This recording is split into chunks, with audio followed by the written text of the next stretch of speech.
How's it going, guys? And welcome to your first market update for 2022. My name is Brian Morales, and I'm a broker with eXp Realty. And with me today, I have Rhea Bryson from Fairway Mortgage. How's it going, Rhea? Good. How are you, Brian? Our first market update of 2022. Mm-hmm. It's exciting. It's my first market update, so I'm a little nervous. Making sure I give everybody the information that they need, but also make sure everybody stays informed of what's happening and answer some questions, and hopefully make some people feel better about the market and about possibly buying or selling a house today. There's definitely a lot of myths and some legends and lots of questions about the market. I mean, it's a lot for anyone to navigate, even in our profession, right, Mm-hmm. Brian? So I'm sure the general public's probably like, what is going on out there? Absolutely. Well, let's tell them. So I just want to start off by going over some numbers. I'm sure a lot of you are interested in knowing.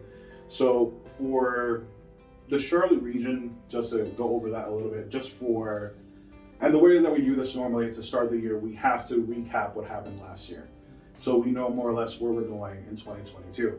So for the Charlotte region, last year, the average sales price of a house was at about a $410,000 range. The median was about $350,000, which is great, but then when you step into the city of Charlotte, you're actually looking more towards $454,000, and that was for the month of December to be exact. But the average for the year was $428,000, and we're only seeing those numbers go up. And as we step into 2022, there are unfortunately no signs of that reducing. I know a lot of buyers right now, they're still a little bit stressed about the whole process, the multiple offers being declined or almost being made to make higher offers. Price out of the market. Yeah, so that's one of the things that we're gonna do today. As a total for the city of Charlotte, last year, we closed about short of 19,000, 18,533 homes. That is extremely high. And when you compare it to previous years, let me just take a look here real quick, just to share with you. When you look at 2020, the average house price was $335,000 versus last year $386,000, which is about a 15% increase, which is great. We're averaging about a 20. Every now and then you'll get somebody offering a ridiculous amount of money, unfortunately, which doesn't help, but with more local buyers, but it's definitely great for the sellers. And unfortunately, and I don't say unfortunately because this is obviously great for the sellers, but for people that have been trying to buy, it does make it more difficult. Yeah, it's a seller's market for sure, and there's challenges that come with the seller's market just the same as there's challenges that come with the buyer's market. Yeah. I think eventually in the near future, maybe in the next 5 years, we will see it shift back to a buyer's market, but probably another 5 years before we really see that happen. So this is going to continue for the foreseeable future. Yeah. So what are you seeing right now when it comes to loans? So I know one of the biggest questions that people have is, are we going to go into a market crash? Are we expecting that to see our interest rates going to skyrocket now? They're scared of possibly the new administration when it comes to politics. What are you guys seeing from the lender side of it? Oh, there's a lot of buzz on the street, but it's actually not quite as complex as you would think. So, I mean, basically what we're seeing is, during COVID, there was a lot of things happening. The mortgage market started to take a tank because there was some panic about the economy. So the feds decided to fix that by buying up all the mortgage-backed securities. And what that did was it allowed those rates to come down to that 2% range that we saw, which created that housing frenzy, right? Yeah. And everybody thought, oh my gosh, let's go do it. Well, the feds could only buy up all those securities for so long. It was only a matter of time. So they are starting to back out of the market altogether. And when they back out, that leaves those mortgage-backed securities to be held by private investors. Private investors, regardless of how wealthy they are, they don't have the money that the feds have, right? So Absolutely. They're not going to be buying those mortgage-backed securities in the troves, and so we're seeing these interest rates creep up. It's going to happen. 2022 is definitely going to see some higher interest rates. Historically, they're still very low. A lot of us are not old enough to know or remember this, but back in the 80s, interest rates were 13%. Yeah. That's what our parents know. So when our parents see 2%, they're like, wait, what? Pre-COVID, we were seeing 5% interest rates. Those were actually pretty common. And that's, people have short-term memory, right? They love those 2%, so they forgot that we were at 5% pre-COVID. So we're still not there yet. We're kind of teetering on the edge of about 4%. But the reality is that can only last so long. It's going to change again. I mean, we anticipate that the rates will stay steady around that 4%, maybe 4.25% for the better half of 2022. But as inflation becomes more and more of a problem, which it is, there's only a couple solutions to that. And one of the Fed's solutions to combat inflation is to lower those interest rates back down. So we're probably going to see that. Absolutely. And I know a lot of people were, like you said, short-term memory when it comes to that. But people need to remember that the only reason that the interest rates went down was because the economy was low. Or that's the interpretation. And that's why the president and the administration at the time decided to go that route. Yep. Right now, this administration, the economy supposedly is going up, even though not everybody's feeling that relief, and that's why interest rates are going higher again. Yeah. But like you said, they're still historically low, which makes it still a great time, if you're interested in buying, to take that step and reach out to Rhea to see if you can qualify for a loan, and we can get you in that, get you started on that process. Well, and I was going to say, just to touch upon, realistically, I mean, the feds are, backing out and letting the interest rates rise, as they say, because that's where the economy is headed. But the reality is there needed to be a little bit of a cool down in that housing market, just a tiny bit, for it to be a little bit more reasonable. So those interest rates are going to help level out the playing field just a bit. So maybe cool down some of the competition. Yeah, absolutely. So what are you, and I would say you and Fairway, what are you guys doing right now? What products are you offering? How are you helping when it comes to buyers and their loans? Yeah, sure. So 30-year fixed interest rates are still a great product. We're always going to be super competitive, try to offer the lowest rates that are available. But historically, when 30-year fixed rates start going up like they are, you're going to see something that the adjustable rate mortgage is going to start coming back on the market. Yeah, the ARM. And a lot of people aren't familiar with this product because when the 30-year fixed rate is so low, it doesn't really make sense. Adjustable rates aren't so popular. Why would you want to lock in a temporary rate when you can lock in a 30-year rate? But as we see those 30-year rates climb and climb, we're going to see adjustable rates probably come back on the market. And those are great because they buy you time. So if you get a 5-year adjustable rate, you can lock in a lower rate. A lot of times it'll be lower than the 30-year fixed rate. Absolutely. By a significant amount. So that allows the buyer to enjoy that lower monthly mortgage payment for a period of time, and they have a good 5 years there to refinance into a different loan. And 5 years is more than enough time for the 30-year fixed rate to start coming back down, or for other products to come on the market. Absolutely. Just to share with you guys, when I purchased my home personally back in 2020, it was actually through an ARM. It was a great, It was a great product at the time, simply because the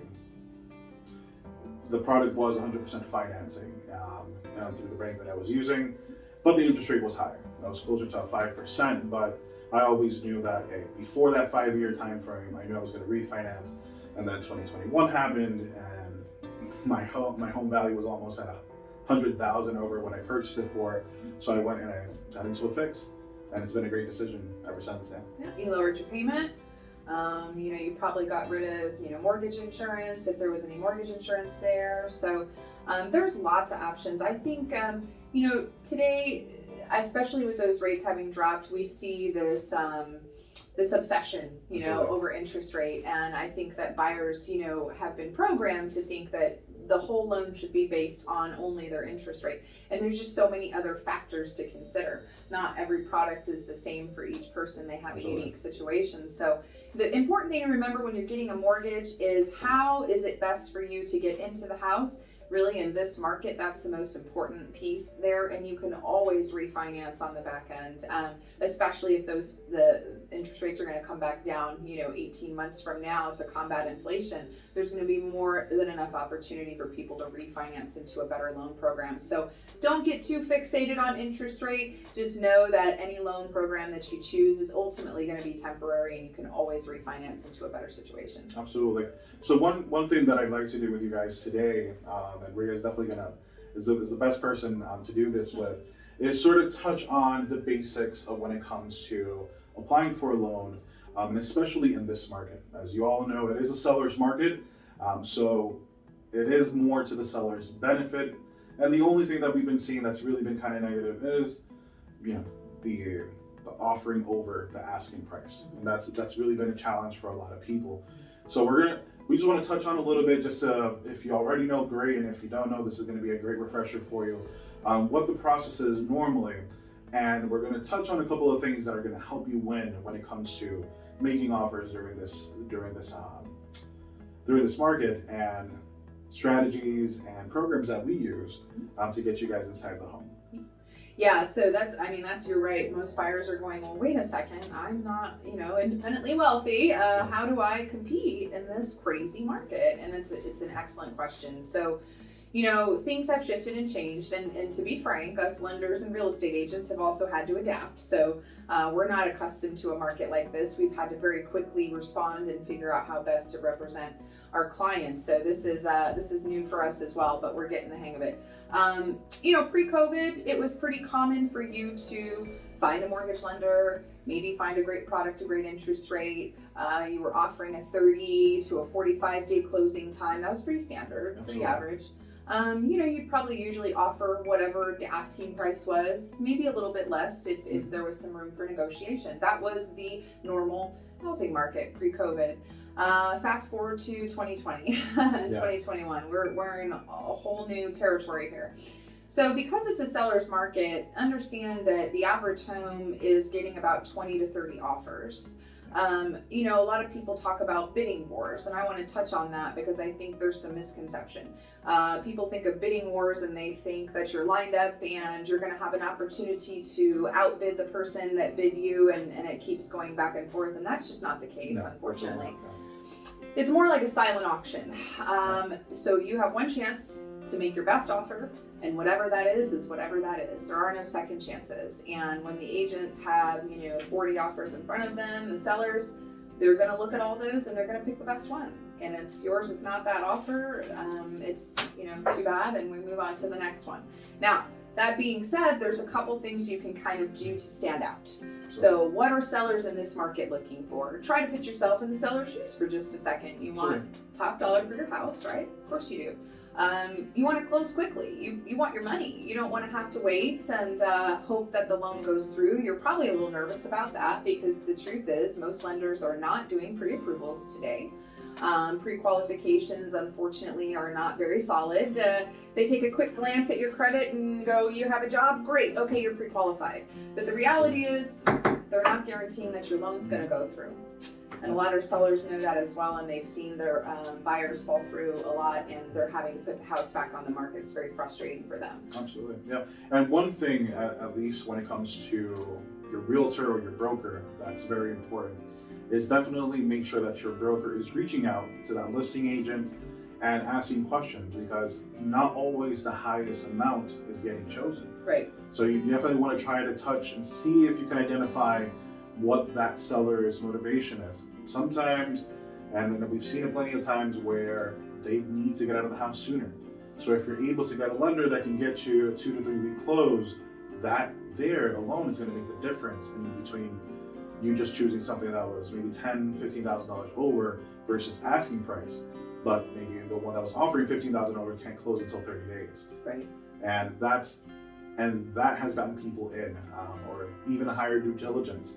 Maybe you're giving them what they're asking for, but you're offering them a higher amount, letting them know that you're very serious about wanting, purchasing, getting into that house, and maybe that's what they need. Maybe they just need some cash in their pocket today, so they can, maybe pay off some debts that they may have, move into. Maybe they're in the process of purchasing a home. Maybe they need that money to, for their own down payment, right, or their own deposits. So it's definitely one of those things that you want to get your real estate agent or your realtor to ask these questions, or do their best to try to get it. They won't always get that information, but if they can get the gist of that, that definitely helps. Now there's a very there's a really great program that we've been using. It's called Ribbon, and I'm gonna let Rhea go over that a little bit. I've used it with a lot of my clients, and it's definitely been a game changer, especially in this market. Yeah, Ribbon is pretty cool. So one of the challenges, like we said, with sellers, they want a fast close. And a lot of times maybe they can't afford to do some of the minor repairs on the home, or they're not in a position to do anything with the home prior to selling. That being said, government loans are not the most popular option. It's unfortunate, but a lot of times when you're using an FHA or a VA loan, although that's a great product for the buyer, it takes a longer closing time, generally speaking, for the seller, and there's a lot more inspections and ins and outs involved. Sellers will commonly pass on those offers. Absolutely. So Ribbon is a great program because Ribbon basically lets us secure the financing in the background. Ribbon steps in front of us and says, we're going to make a cash offer for this house on behalf of this buyer. So the seller basically they don't know what they don't know, right, Brian? Right. So they think they're getting a cash offer for their house that's going to close in 2 weeks, and they're pretty happy about that, and they're going to accept the offer. Meanwhile, we're working hard behind the scenes to go ahead and close that government loan for the client because that's what's best for them. And so that's kind of how we combat that seller distaste for government loan programs. Absolutely. And another great item that Ribbon offers is what they call Appraisal Protection. And what they essentially do is that, say your loan is approved for $300, the house that you're going for is selling for $280, they will make an over asking offer for you. And once we are under contract and the appraisal is being done, if it comes back down to $290, just for an example, Ribbon will pay that difference, that $10,000 difference, out of pocket. You won't have to do it yourself, which is an amazing benefit to have. And then all you're worried about is, your down payment for your loan and due diligence or any of the other fees that are involved in the process. So it's definitely a great item, and I've used it with a lot of my clients, and that appraisal deficiency has saved them a lot of money. I was gonna say, that's a big anxiety piece for buyers, right? That's a big question. It's like, wait a second, if I'm bidding above asking price, what happens? What happens if the home is not actually worth that? Well, generally speaking, that means that you have to pay the difference. You're on the hook for that. But with Ribbon, they protect you from that. There's appraisal protection, so you can sleep at night, not have to stress about it. It's covered. You're protected either way. So it's a great program for anyone, even in a conventional loan. Obviously, government loans, there's an extra added benefit there. Absolutely. But, yeah. Absolutely. But yeah, so. Well, I was going to go back over really quick. So in this seller's market, I wanted to stress, buyers, again, how do we compete? We're not made of money. We're not independently wealthy. How do we get considered for these houses? How can we make it fair? Again, you want to get an upfront pre-approval. You want to get an underwriter to look at your loan. And unfortunately, there's only about 2 or 3 lenders out there that are actually doing that. So I know a lot of people think they have a pre-approval. There's a lot of terminology flying around there. Unless you've had to submit all of your personal documents and your employment's been verified, you do not have a true pre-approval. You want an underwriter to look at your file, and the benefit to this is that you get guaranteed financing.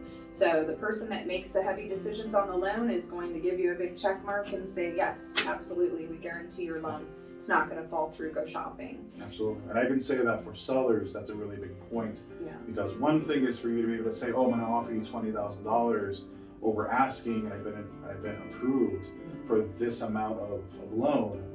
But if they haven't gone through underwriting, that's not sure. So if you're able to provide that listing agent that letter from that lender saying that this has been approved, it's been verified, they've gone through, we looked at their employment, maybe even their taxes if necessary, and they are 100% funded. It makes an incredible difference and a more likely to be chosen offer. Yeah, it almost puts you on a level playing field with a cash offer. The other benefit to being pre-approved up front is the hard part of the loan is done. And so for a lender like Fairway, we've just cut the loan processing time in half. Instead of needing 30 days to close, when you find a home, we only need 2 weeks. And cash offers commonly close in 2 weeks as well. So, when you're out there competing, sellers are looking at cash offers. I think the misconception is that, oh, well, it's cash, so it's automatically better. Not necessarily. I mean, cash offers don't always offer above asking, as we know. Sometimes because they're cash, they offer right at asking or maybe a little bit below. They can close very quickly. That's one big, huge benefit. And the financing is guaranteed because there's no approval process for cash, Absolutely. right? Yep. So as a buyer, you can do yourself a great service by being completely pre-approved up front, having that underwriting approval letter, being able to work with a lender that can close in 2 weeks, which is, again, a little rare, but they're out there. And then also, potentially using Ribbon for appraisal protection. Those are 3 things you can really set yourself up for, and you can get some bang for your buck. Due diligence deposits as well. Absolutely. Putting down a nice deposit also helps. But when you combine those factors with some experience on the lender and the real estate side, we have seen great success putting clients into contracts, even in this competitive market. Absolutely, guys. So guys, I hope you've enjoyed this first market update of 2022. We're definitely going to continue to make these at least once a month to keep you updated on what's happening in the Charlotte region, what trends that we're seeing, and any type of benefits and things that we think will help you. So I hope you enjoyed this. Thank you, Rhea, for being with me today. Absolutely, anytime. All right, guys, and I'll see you soon. Take Enjoy it the rest of your easy. day.